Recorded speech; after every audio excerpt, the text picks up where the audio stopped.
Good evening. The Police Commissioner has attempted to reassure Queenslanders the thin blue line is not facing a morale crisis.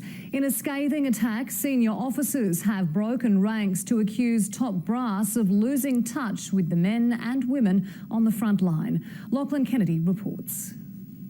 Flanked by his deputies, the state's top cop denies the police service is in crisis. If it is, show me the evidence. Commissioner Ian Stewart responding to a scathing article in the Police Union Journal where Senior Sergeant Phil Notaro has complained bosses have lost contact with the front line and crime is out of control and the QPS really have no way of stopping it.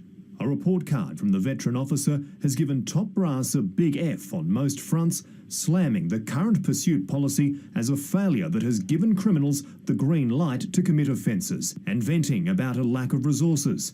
We still struggle every day with police cars. No one has enough. We have police sitting around stations because they have no cars to drive. When you start to distill what's really written in there, there is very little evidence of any of the claims being true. Not mincing his words, Senior Sergeant Notaro believes the police service is failing the people of Queensland and it's time for a public inquiry so the top brass can be held to account. The union is backing the call. The morale is at its lowest I've ever seen. The frontline policing is not getting supported by the higher echelon of the Queensland Police Service.